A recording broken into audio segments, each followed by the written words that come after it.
I thought I was bringing roses and a gift. Instead, I was met with a locked door and a brother who decided I no longer counted as family. What happened behind that door would change everything. My name was Rachel Porter, 34 years old, and for as long as I could remember, I had lived on the edges of my own family. No matter how many awards I won, no matter how high I climbed in my career at home, I was still the forgotten daughter, the one whose chair at the table always seemed to be missing. I had learned to wear that role like a second skin. But on the night of my mother's 62nd birthday, all the old wounds returned sharper than ever. The heels of my shoes clicked against the marble floor as I stepped into the lobby of Bellini's, one of those Brooklyn restaurants that always seemed to glow under warm amber lights. I clutched a bouquet of white roses in one arm and a small velvet box tucked inside a silver bag in the other. After years of distance, after countless arguments and silences, I wanted tonight to be different. Maybe naively, I believed it could be a new beginning. The hostess smiled politely when I approached her desk. I gave her my mother's name, Linda Porter. She nodded, scanning the list. My stomach tightened with anticipation. Just beyond a wooden door down the hall was a private room filled with people I had known my entire life. For a fleeting second, I let myself imagine stepping inside, handing my mother the roses and the bracelet I had chosen after weeks of searching, and maybe, just maybe, feeling like part of the family again. I barely had time to take a step toward the hallway before a tall figure moved into my path. My brother. Michael stood in a perfectly tailored charcoal suit, the kind of outfit that looked like it came with instructions on how to smirk properly. He crossed his arms, blocking the way. "You're not on the list," he said flatly. At first I thought I had misheard him. The hum of conversations and clinking glasses from inside the dining room buzzed in my ears, distorting the moment. I blinked at him. "What do you mean?" Amanda invited me. He tilted his head slightly, his eyes hard and unyielding. "This is a family gathering. You're not part of it." The words sliced through me with the precision of a blade. 34 years of clawing my way up in a city that devours the week of building a career that most people only dream about, and here was my brother reducing me to nothing with one sentence. His gaze told me I was not just unwelcome. I was irrelevant. I glanced past him. Through the partially open door, I saw the back of my mother's head at the end of the long table, her silver hair pinned neatly, her posture still delicate despite the years. She didn't know I was out here. She hadn't turned to look. For a second, I wanted to push past Michael to make her see me, roses in hand, gift ready. But I knew he wouldn't move. And if I forced it, I would only become the spectacle he wanted me to be. Michael shifted slightly, almost casually, like a bouncer savoring the power of being gatekeeper. Behind him, a burst of laughter carried from the dining room. Maybe it had nothing to do with me. Maybe it was about a story or a toast. But in that instant, it pierced me like a dagger, as if the whole family were laughing at the thought of me standing on the wrong side of that door. I swallowed hard, forcing a smile onto my face, though every muscle in my body wanted to collapse. I extended the bouquet of roses, the petals trembling as my hand shook. "Please give these to Mom," I said quietly. "And this." I held out the gift bag, the pearl bracelet nestled inside its velvet box, something I had chosen after visiting half a dozen jewelers across Manhattan. I had pictured her clasping it on her wrist, smiling at me with pride. Michael took them reluctantly, his fingers brushing mine as though I had handed him spoiled leftovers. "I'll see that she gets them," he said with a cold finality. My chest burned, but years of boardroom negotiations had taught me how to mask pain with composure. I straightened my shoulders, turned away, and forced my legs to move toward the exit. The marble floor echoed my steps, each click sounding like a gavel sealing my exclusion. As I passed the hostess stand, she looked down quickly, pretending to adjust the reservation book, as though embarrassed for me. At nearby tables, I felt the eyes of strangers follow me, their curiosity like a spotlight. A woman in a navy dress, roses, and a gift gone walking alone. They didn't know the story, but they could see the humiliation. My throat tightened, but I refused to let a single tear fall where anyone could witness it. Not here, not tonight. Only when I pushed through the heavy glass doors and felt the cool September night air on my face did I finally let out the breath I had been holding. The city lights blurred in my eyes, though whether from tears or the glare of passing cars I couldn't tell. I had come with hope. I was leaving with nothing but the echo of laughter and the image of my brother's smirk burned into my mind. The roses, the bracelet, the chance for reconciliation, all of it was now trapped behind that door, swallowed by the same family that had never made room for me. I kept walking down the sidewalk, bouquetless, giftless, my arms empty, the night pressing in. Somewhere behind me, inside that glowing restaurant, my mother's birthday celebration carried on without me. And for the first time in years, I felt the truth settle deep in my bones. I wasn't just forgotten. I had been deliberately locked out. The night air clung to me as I walked toward my car, each step heavier than the last. I slid inside the door, shutting with a soft thud that cut me off from the world. My hands trembled against the steering wheel, and suddenly I wasn't 34 anymore. I wasn't the vice president with a view of Manhattan's skyline. I was 10 again, back in the kitchen of our Boston house, listening to the same tone of dismissal I had just heard from my brother's lips. Our house looked picture-perfect from the outside, 2-story colonial blue shutters, manicured lawn. My father insisted we cut every Saturday. But inside, the rules belonged to Edward Porter. He enforced them like commandments, and his approval was the currency that determined your worth. Michael was rich in it. I still hear Dad's voice booming from the sidelines at his football games, pride thick enough to fill the air. That same week, I brought home a report card with straight A's and 1 A-. Dad tapped the minus with his finger as if it were a stain and said, "Why can't you be more like your brother?" It wasn't the grade that stung. It was the realization Michael could falter and still be celebrated while I had to be flawless just to be tolerated. Mom sat at the table that day, her hand brushing my shoulder. A silent gesture meant to comfort, but silence can cut as sharply as words. Linda Porter, the woman who once painted landscapes with color and life, had long since put down her brush. Peace in her world was bought by keeping quiet. I learned another lesson the night Michael scraped Dad's car against a mailbox. He confessed with a wince, bracing for punishment. Instead, Dad clapped him on the back. "Boys make mistakes," he said with a chuckle. A week later, when I missed curfew by 10 minutes because I stayed late at the library, he grounded me for a month. It wasn't the punishments that hurt most. It was realizing my father's pride had a home and I was not in it. The birthdays sealed the truth. Michael's 16th arrived with balloons tied to the banister, a rented DJ in the backyard, a silver watch gleaming under the wrapping paper. The house buzzed with neighbors congratulating him as though his future already belonged to greatness. My 16th, a store-bought cake left on the kitchen counter. Dad reminded me not to eat too much sugar. Mom handed me a set of her old watercolors, a fragile attempt to make the day special. I loved them, I really did, but I also saw Dad's expression tighten, as if creativity were a weakness, as if her gift confirmed everything he disapproved of in me. By high school, the roles were cast in stone. Michael the golden son, Rachel the disappointment. At church, neighbors asked about his games. At dinner, Dad praised his wins. When I won a regional essay contest, he muttered that I was too opinionated and told me to set the table. It was then I began to understand that fairness was not a rule of our household. Fairness was a myth. Looking back, what cut deepest wasn't my father's harshness. It was my mother's silence.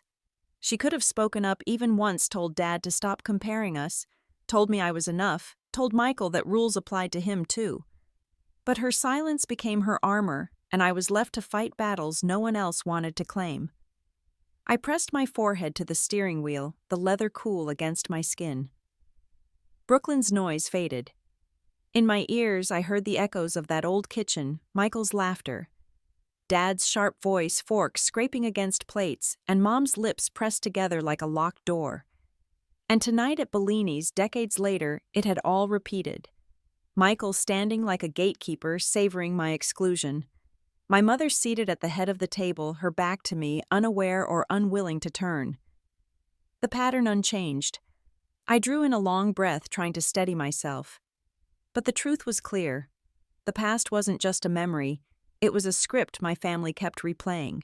I started the car but didn't pull out right away. The engine hummed beneath me, headlights casting pale beams into the dark lot. My chest ached with the weight of a question I had never dared to answer. How much longer would I keep knocking on a door that was never meant to open for me? Finally, I shifted into gear and drove out into the night, leaving Bellini's behind. Inside that glowing restaurant, laughter carried on without me.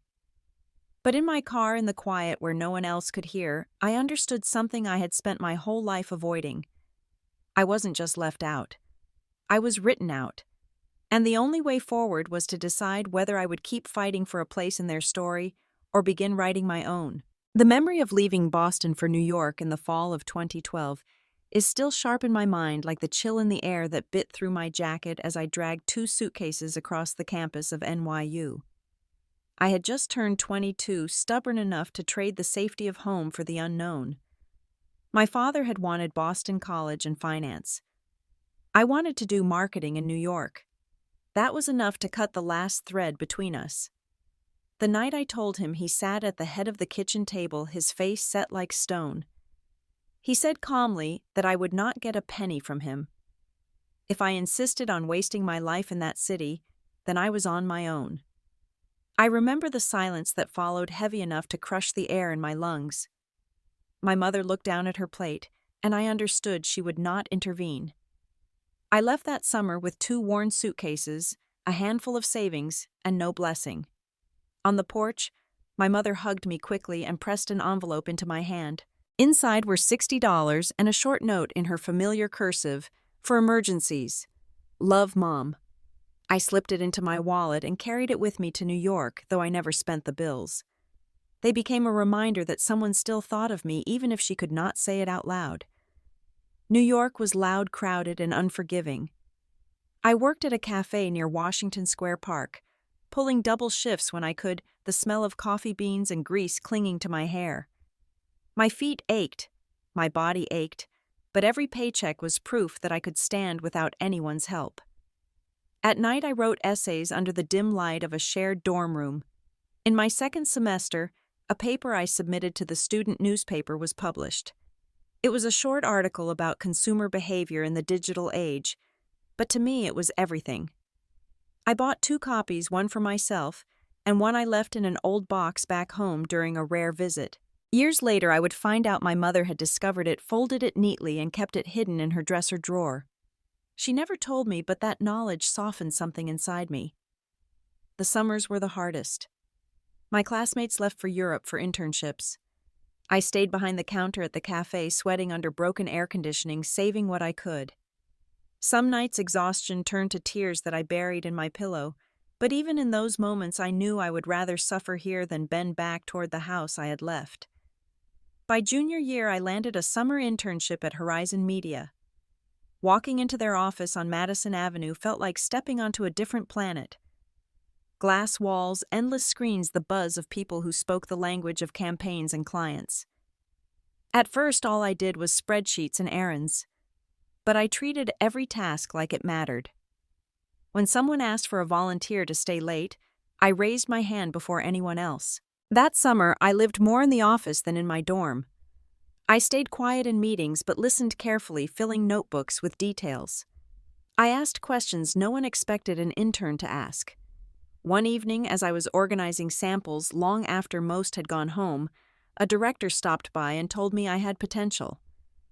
Just 3 words, but they carried more weight than years of trying to be enough in my father's house. The distance from home grew. Phone calls with my mother were brief, careful. She asked about classes, never about dreams, her voice hushed, as though someone might overhear. Sometimes a card arrived with a small amount of money folded inside, the kind you could barely notice in a grocery bill. I never cashed them.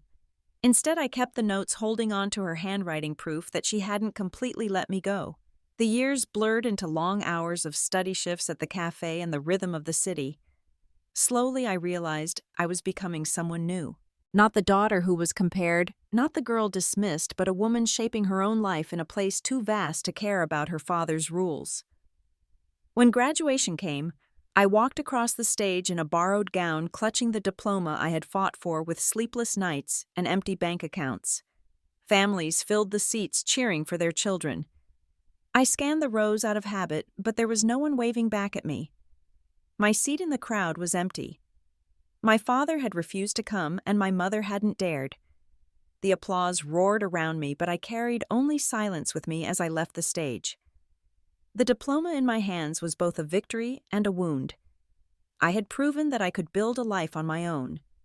But I had also proven that I no longer belonged to the life I had left behind. The years after graduation blurred into deadlines, client meetings, and offices that smelled of coffee and dry erase markers.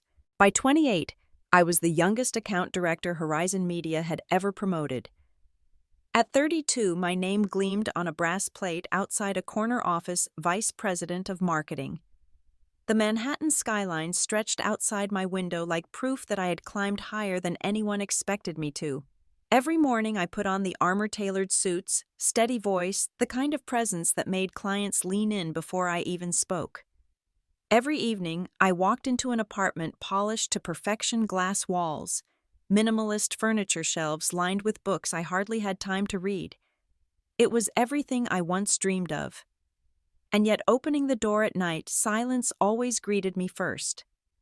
Dating became another battlefield. Men admired my ambition until it threatened them.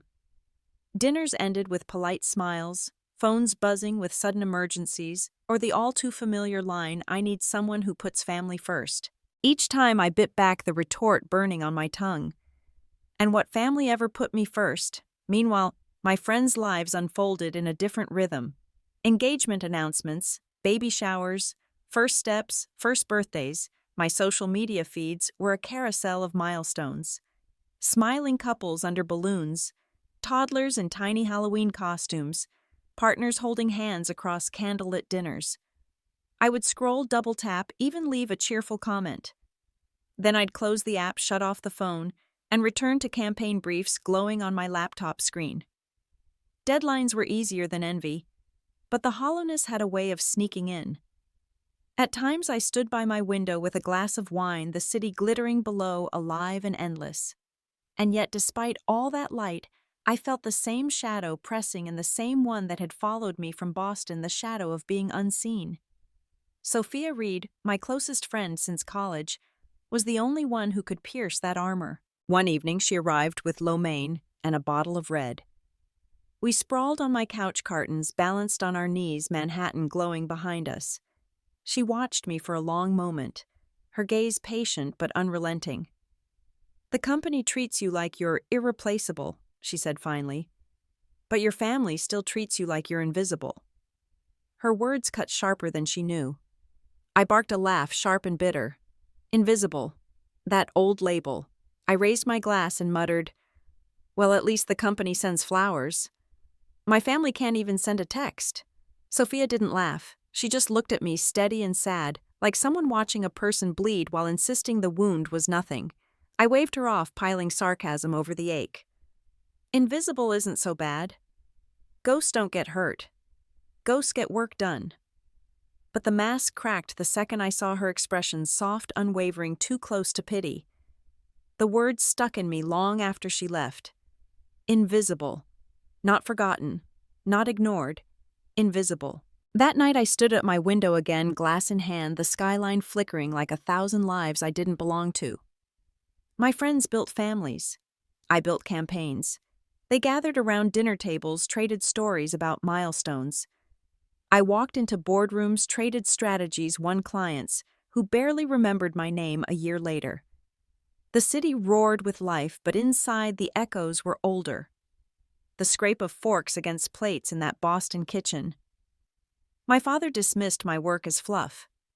Michael mocking the idea that marketing could ever be serious. My mother's silence sealed the verdict. I had climbed every rung, conquered every metric, shattered ceilings that once looked unbreakable.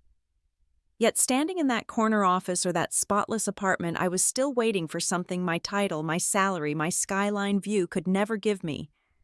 I was waiting for someone, anyone, to look at me and say, "I see you. I'm proud of you." and the waiting still hurts. The spring of 2021 arrived with the usual rush of pitches, deadlines, and the constant pressure of staying ahead in an industry where yesterday's triumphs quickly became irrelevant. I had grown used to the rhythm, the long hours, the revolving door of new hires who came and went before their nameplates had time to gather dust. But then Diane Miller walked through Horizon Media's glass doors, and something about her was different. Her resume had been impressive enough to land her the interview, but resumes only told part of the story. What struck me was the energy she carried into the room. She was 30, a little older than the typical new hire, and her portfolio carried a boldness that felt rare. Her work was raw, creative, and risky in the best way. It was the kind of thinking clients either loved or feared. When she sat across from me in the interview, her eyes didn't dart around nervously like most. She looked directly at me, confident without being arrogant, her hands folded calmly on the table. I remember asking her why she had chosen Horizon. She smiled, her voice steady. Because this is where I see campaigns that change things, not just sell things. It was the sort of answer that could have sounded rehearsed, but from her, it rang true. I made my decision that afternoon. In her first week, I assigned Diane to a campaign that mattered. A national brand with a client who was both demanding and skeptical. Some of my colleagues questioned the move. She's new, they said. Too green. But I had a sense she could handle it, and I was not in the habit of ignoring my instincts. I watched her closely in those first weeks. She stayed late sketching ideas, scribbling notes, building mock-ups with the kind of intensity I remembered from my own early years. More than once I walked past her desk after 9 at night and found her still working earbuds and humming quietly as she tapped her pen against the page. When I asked if she ever went home, she grinned and said, "I'm not here because I have to be. I'm here because I want to be." Her first presentation nearly silenced the room.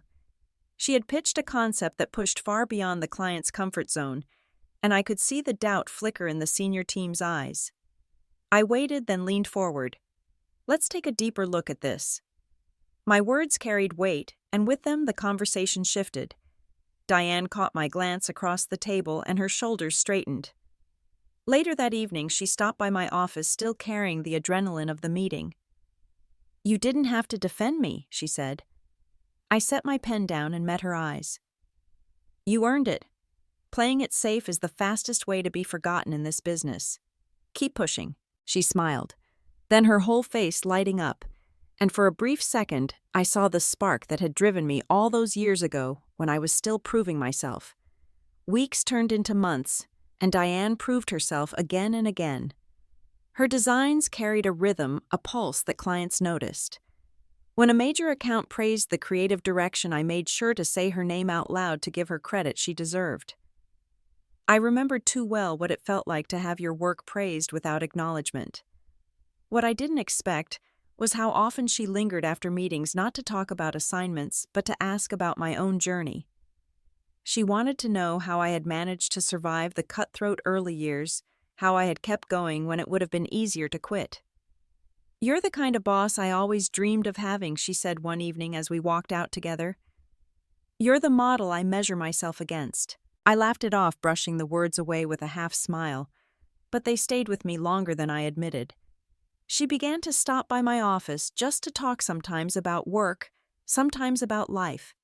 Her questions were thoughtful, her admiration so open it almost startled me. I told myself it was normal. Good leaders inspired loyalty. Good mentors inspired admiration. I had promised myself long ago that I would be the kind of boss I had needed but never had. One late night, as we finalized a campaign that I knew would set a new standard for Horizon, she leaned against the doorframe of my office, her arms crossed, her expression soft. "You know, Rachel," she said, "you're the reason I believe I can do this. I've never had someone to look up to the way I look up to you." Her voice was steady, but her eyes carried something more than admiration. I noticed it only for a second before she looked away. I told myself not to read into it, not to make it more than what it was. She was young, talented, ambitious. To me, she was a rising star, someone to nurture, someone who made me proud to be in the role I had fought so hard to earn. I never asked about her personal life. I didn't know who she loved or what secrets she carried outside the walls of Horizon. At the time, it didn't matter. She was my employee, my protégé, and I saw only her talent and her drive. But life has a way of pulling hidden threads until they unravel everything. I didn't know then that Diane was already tied to me in ways I could not yet imagine. That outside the safety of our office walls, she lived a life that would crash directly into mine. For now, all I knew was that I had found someone remarkable. A young woman who reminded me of myself, hungry to prove her worth, unafraid to take risks. I had welcomed her into my world without hesitation, never realizing just how much of a storm she would bring with her. And storms, once they arrive, never leave anything the same. Inside the private room at Bellini's, the celebration carried on as if nothing had happened at the door. The chandeliers glowed warmly overhead, reflecting in the glasses, but to me the light seemed cold, almost harsh. Plates clattered, glasses chimed the rise and fall of chatter, blending with bursts of laughter. It was the kind of sound that should have meant joy, yet every note carried an edge. My mother sat at the head of the table, her posture graceful but distant. She smiled when servers placed steaming pasta before her, but her eyes looked elsewhere, fixed on some space no one else could see. Michael raised his glass, his voice slicing through the noise like a knife through silk. "Well, looks like Rachel thought she belonged here tonight." He let the pause linger, his smirk widening. But I reminded her, "This is family only." The words settled heavily, as though the air itself thickened. Then came the ripple of laughter, sharp, knowing, eager to echo him. It wasn't loud, but it didn't need to be. The cruelty lay in its precision. A cousin leaned just close enough to another for her whisper to carry across the table. No husband, no children, nothing but her job. What kind of family is that? The comment sliced deeper than the laugh. Simple, dismissive, and utterly familiar. That was the refrain of my life, always measured against what I did not have. Their words painted me as hollow, as if achievements meant nothing when not framed by rings or cradles. My chest tightened, not with surprise but with recognition. I had heard versions of this since girlhood. Each repetition only dug the scar deeper. My mother's hands rested in her lap, folded tightly enough that her knuckles whitened. Her shoulders were drawn inward like she was bracing against a wind no one else could feel. She glanced at the bouquet of white roses standing in the vase beside her plate, their petals trembling faintly. For a moment I thought she might reach toward them, claim them as her own, claim me. But her fingers stayed locked together. Michael noticed. Of course he noticed. He had always known where to strike. He shrugged casually, his voice lifting with confidence. "Don't worry, Mom. She made her choice years ago. Her loyalty has always been to herself." A few chuckles followed. Not many, not even loud, but sharp enough to sting. That was the rhythm of their gatherings. Michael set the tone and the rest played along. Then came the gesture that cut deepest. Michael reached across the table, plucked up the velvet box resting near the roses and flicked it open. He dangled the pearl bracelet between two fingers as if it were a trinket from a bargain bin. Maybe she thought this would erase the years she's been gone. Must be nice to buy forgiveness with a paycheck. This time the laughter was quieter, meaner. It slithered around the table rather than rising. A smirk here, a shake of the head there. Their mockery no longer sounded like amusement. It sounded like agreement with a verdict already passed. But my mother did not laugh. She stared at the roses, at the bracelet. Her lips pressed so tightly they looked bloodless. Her glass trembled in her hand, and when she set it back down, the sound of it hitting the table was louder than it should have been. For a brief second, the room stilled. The silence wasn't merciful. It was suffocating. No one looked at her. Their eyes stayed fixed on Michael, still feeding on his certainty. But I saw the regret carved into her face, the battle she would not let surface. And in that instant, I understood something I had always feared. My mother's silence wasn't emptiness. It was surrender. The laughter returned, brittle and thin. It bounced off glassware, echoed against porcelain, but it no longer rang with ease. It sounded forced, strained, like a performance continuing past its natural end. The celebration wore its mask well. Wine poured. Forks lifted, conversations resumed. But beneath the glow of the chandeliers, the air felt weighted. It was less a birthday dinner than a courtroom, less a toast than a trial. And the verdict was clear. My absence was guilt. My silence was proof. Still the roses stood upright in their vase, the bracelet gleamed against its dark lining. They were small, stubborn reminders that exclusion was not the same as defeat. And though the party pressed forward, a quiet unease threaded itself through the room, invisible yet undeniable, like a storm gathering on the horizon. The laughter was still bouncing off the walls when Diane pushed her chair back. The scrape of wood against tile cut through the noise like a blade. Conversations faltered. Aunts turned their heads, and Michael looked up in surprise as his fiancée rose to her feet. Her voice was steady, sharper than anyone expected. "You're talking about my boss." The words landed like glass shattering. The room froze. A fork clattered against a plate, and then silence pressed down heavy and complete. Every eye swung toward Diane, mouths slightly open, as though they needed time to process what she had just said. At the head of the table, my mother's hand slipped. Her wineglass toppled crimson, spilling across the white tablecloth, seeping into the linen like blood. She didn't reach to clean it. She just stared at Diane, her eyes wide, her lips parted. Michael blinked, his face draining of color before flushing crimson. "What did you just say?"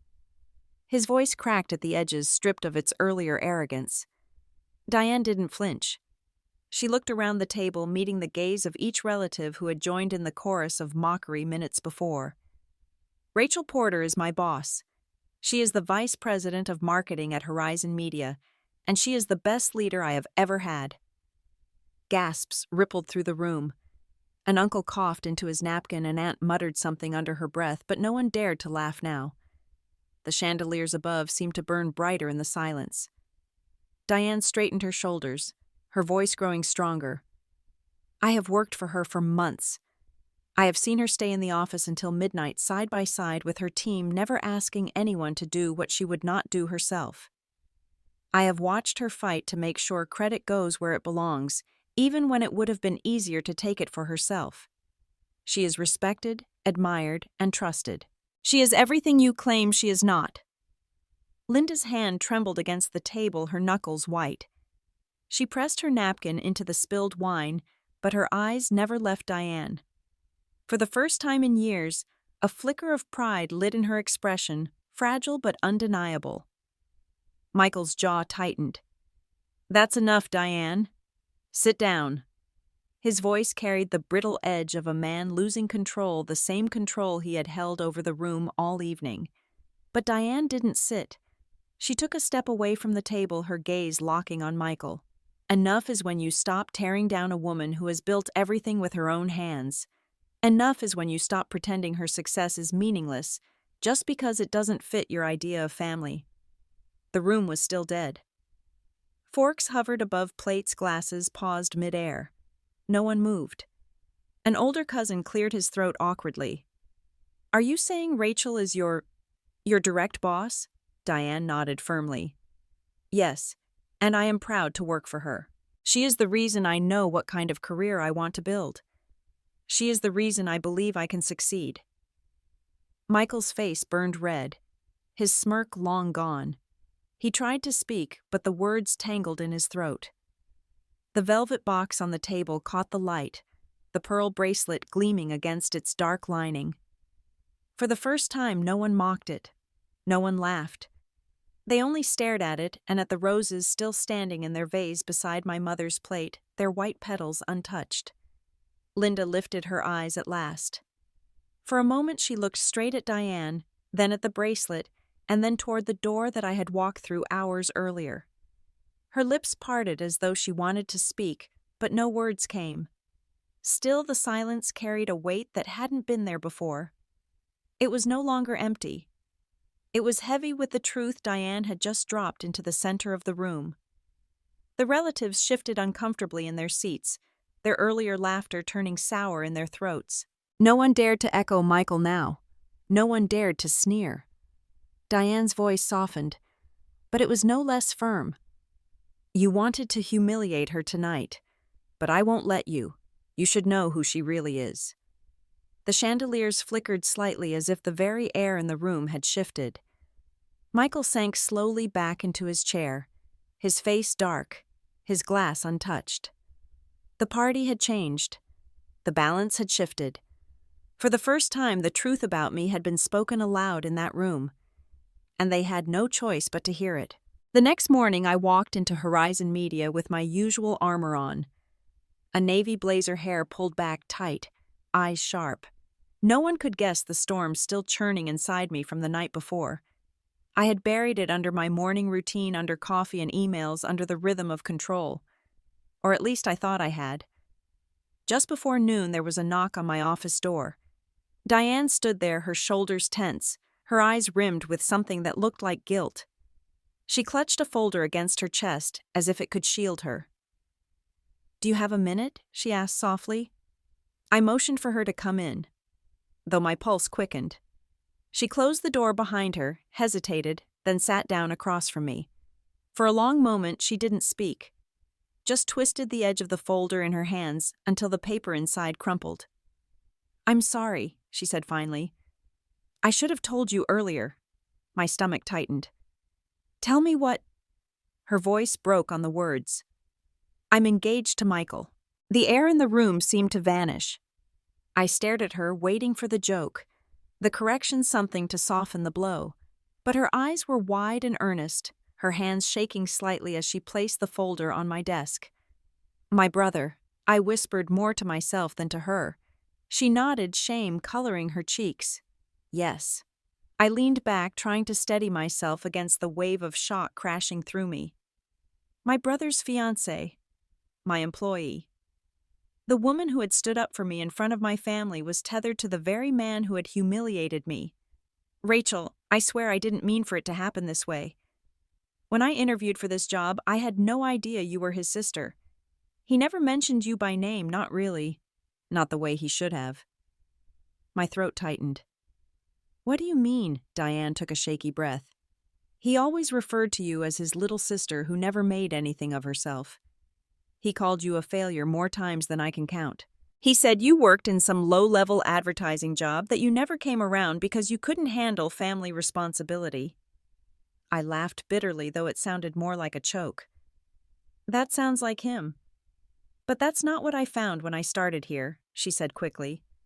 "From the first week I saw who you really are. You lead with strength and fairness. You push people to do their best without tearing them down.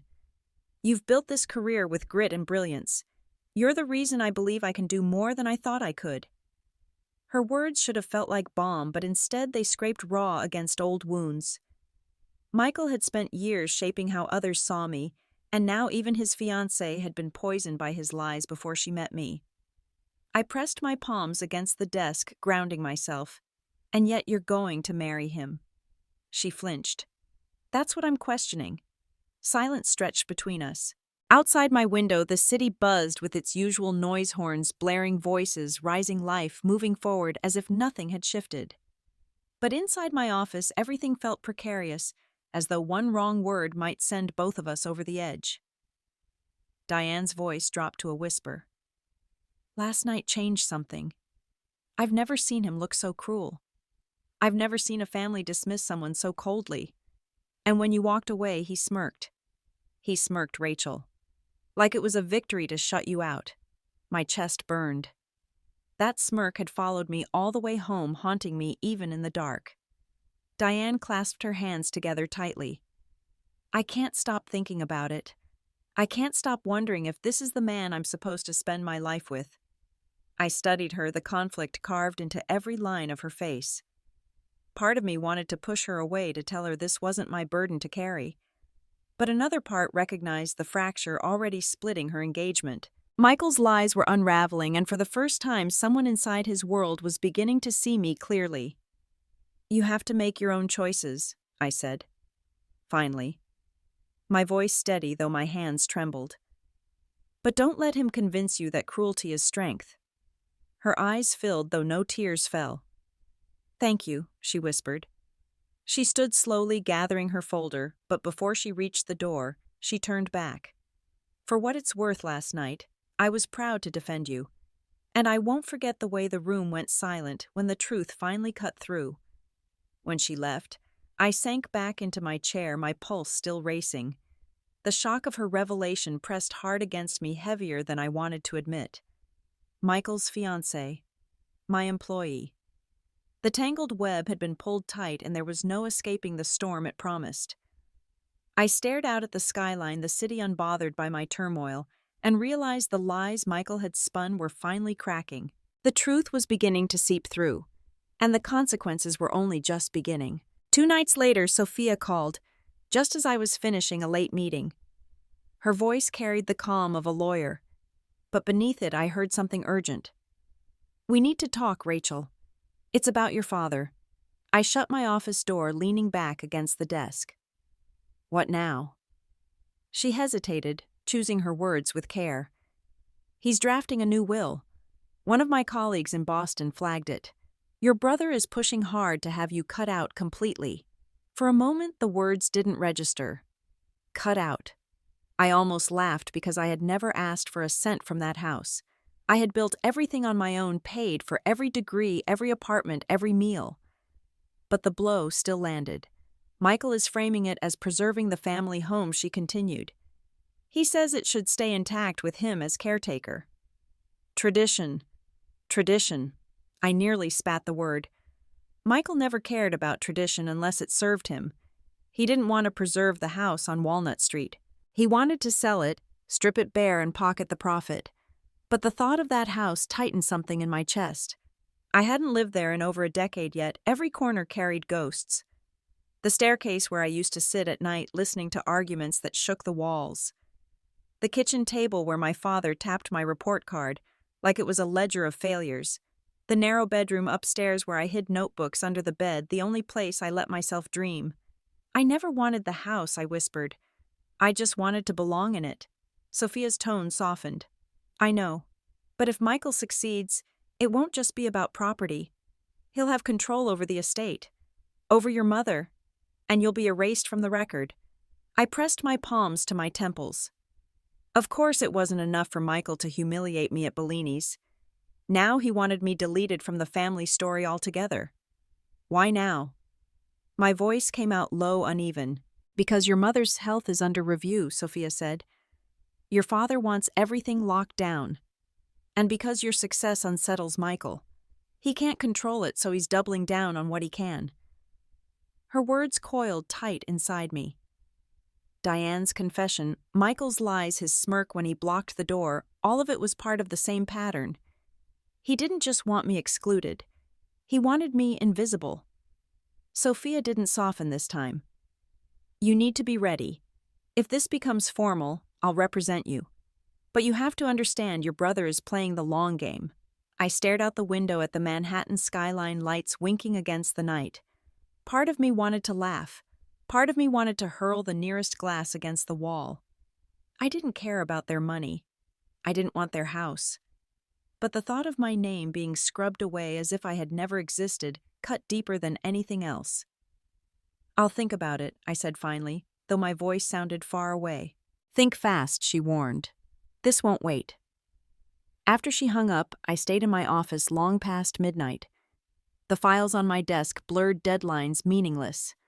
All I could see was the house in Boston with its blue shutters, the rooms still echoing with years of silence and dismissal. And in my mind, I saw Michael's hand erasing my name like chalk wiped from a board. It wasn't about the will. It was about being erased like I had never been there at all. 2 days later, my phone buzzed with a number I hadn't seen in weeks. I almost let it go to voicemail, but something in me said the answer. When I did, it was my mother's voice, softer than I remembered, carrying a tremor I had never heard. "Rachel, could we meet? Just the two of us." For a moment, I couldn't breathe. My instinct was to brace for disappointment, to assume it would be another half-hearted attempt at smoothing over what Michael had broken. But there was urgency in her tone that unsettled me. We agreed on a small cafe in Manhattan, one she remembered from visits long ago when she and my father would come into the city for shows. When I arrived, she was already there, sitting by the window, her hands wrapped tightly around a cup of tea that had long gone cold. Her hair, once the silver crown of every family portrait, seemed thinner under the morning light. She looked up as I approached, her eyes searching mine with something raw and unfamiliar. I sat down, setting my bag on the chair beside me, waiting for her to speak. For years, she had chosen silence. What could possibly be different now? She cleared her throat, her voice barely above a whisper. I've been quiet too long. That night at the party, when they shut you out, when Michael said those things, I couldn't stand it. I stiffened, unsure whether anger or relief would win out in me.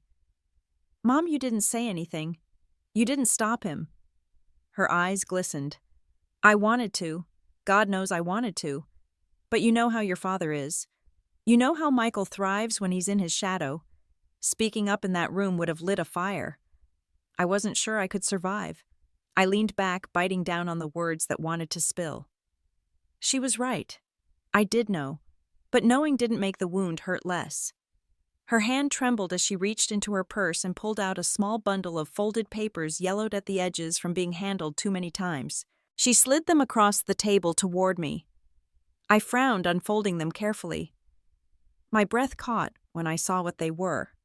My first article from NYU's student paper, the one about digital consumer behavior. A copy of my internship evaluation at Horizon Media, glowing with praise. A certificate from a regional marketing award I had won early in my career. I stared at them, my fingers trembling.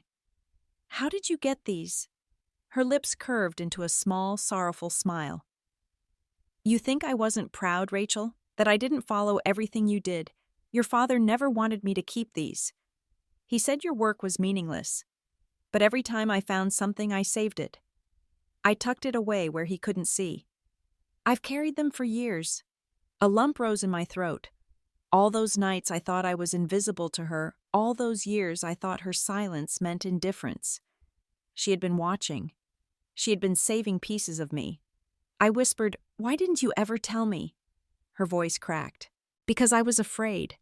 Afraid of your father. Afraid of losing the fragile piece in that house. But the truth is, I lost you instead. The words pierced me deeper than I expected. Tears stung my eyes before I could stop them. For decades I had told myself I didn't need her recognition, that I had survived without it. Yet hearing her admit it, hearing her say she had chosen silence over me, shattered something inside and mended it all at once. She reached across the table, her hand covering mine. Rachel, I can't undo the years I failed you, but I don't want to be silent anymore. Not when it comes to you. For the first time in as long as I could remember, I saw her not as the quiet woman who stood in the background of my father's shadow, but as a mother finally daring to step forward. I swallowed hard, my voice trembling. Mom, I needed this. I needed to know you saw me. Her grip tightened, her eyes, shining with tears she didn't wipe away. I've always seen you. I just never had the courage to say it. We sat there in the small cafe, the world moving around us, cups clinking, conversations buzzing, but for once it felt like time had stopped. She had broken through the silence of decades, and I was no longer a daughter unseen. When I finally walked out onto the street, the bundle of papers pressed against my chest, I felt both heavier and lighter. Heavier with the weight of years gone, lighter with the fragile beginning of something new. The silence had cracked, and I knew it would never be the same again. The call came late on a Sunday. Michael's voice thundered through the line before I could even say hello. I know about you and Mom. You think you can sneak behind my back, play the victim, and steal her from me. I stayed silent long enough to let his rage echo into the void. Then I said evenly, "She's not yours to steal. She's our mother." His growl was sharp like glass splintering. Family meeting. Tomorrow night. Everyone will be there. You want to play this game? Let's play it in the open. The next evening I walked into my parents' living room, the same one I had avoided for years. The curtains were drawn tight, the air heavy with tension. A circle of faces filled the room. Aunts, uncles, cousins, shifting in their seats. Some curious, some uncomfortable. At the center stood Michael, jaw-clenched, arms folded, his fiancée seated behind him with her lips pressed tight. My father sat in his armchair, unmoving, a silent judge, presiding over his chosen heir. My mother sat near the corner, hands folded in her lap, her face pale but resolute. She didn't look at me right away, but I saw her fingers tremble against the fabric of her skirt. Michael began without ceremony. "She's been poisoning Mom against me. Pretending she cares after all these years just to grab sympathy. That's what Rachel does. She pretends. She puts on a show at work, then comes here and tries to rewrite history." I clenched my hands together to keep from shaking. "That's not true. I didn't ask Mom to meet me. She asked me." Michael sneered.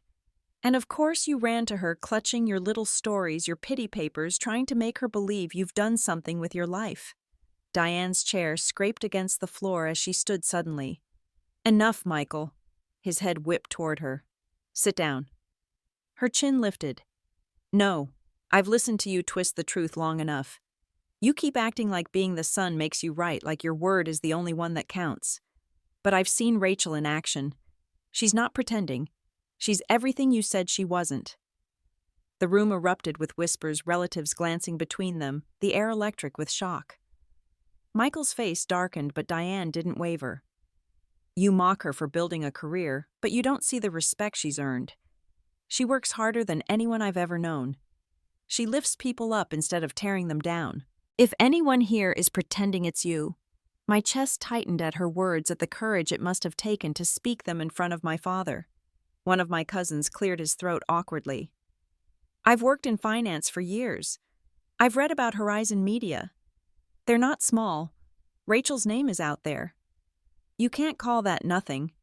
An aunt added quietly. "She was always the smart one.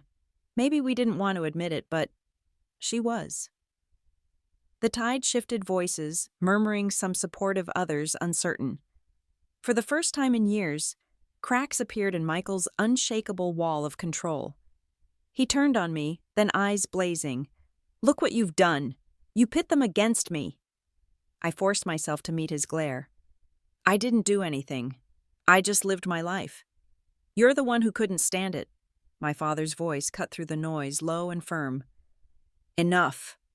He looked at me with cold detachment, his gaze heavy with judgment. "This family does not air its dirty laundry. Michael has carried its name. He will continue to do so." The silence that followed was suffocating. His words were final, an old gavel striking down, dismissing everything I had accomplished. But then softly another voice rose. It was my mother. "No, Edward. Not this time." The entire room stilled. She lifted her head, her hands no longer trembling. "For years I stayed quiet. For years I let you decide what mattered. But I will not let you erase our daughter again." Gasps echoed my relatives, shifting uncomfortably, eyes darting between my mother and father. Michael's face flushed crimson, his mouth opening and closing like he'd lost the script. The living room had never felt smaller, the walls pressing in with the weight of secrets finally breaking loose. My family was splitting right before me, the loyalties shifting, the old order crumbling. And for once, Michael's smirk was gone. 6 months later, I opened the door to my Manhattan apartment, the hum of the city drifting in from the street below, and welcomed the first of my guests. The evening was quiet compared to the chaos of family gatherings past, but it carried a warmth I hadn't felt in years. That night was not about duty or appearances. That night was about celebration. Horizon Media had just promoted me to senior vice president, and for the first time in my life, the achievement felt shared. The living room glowed with soft light, the shelves lined with flowers sent from colleagues and friends. Sophia arrived first, carrying a bottle of wine tucked under her arm and her quick smile that always steadied me. Behind her came a few close friends from the firm, their laughter filling the space, coats tossed over chairs, voices overlapping with affection instead of rivalry. Then the elevator chimed again, and when I turned, my mother was there. She stepped inside, slowly, dressed simply but with a presence that made the room pause. On her wrist shimmered the pearl bracelet I had given her on her 62nd birthday, the same one Michael had taken from me at Bellini's. It caught the light as she reached for my hand.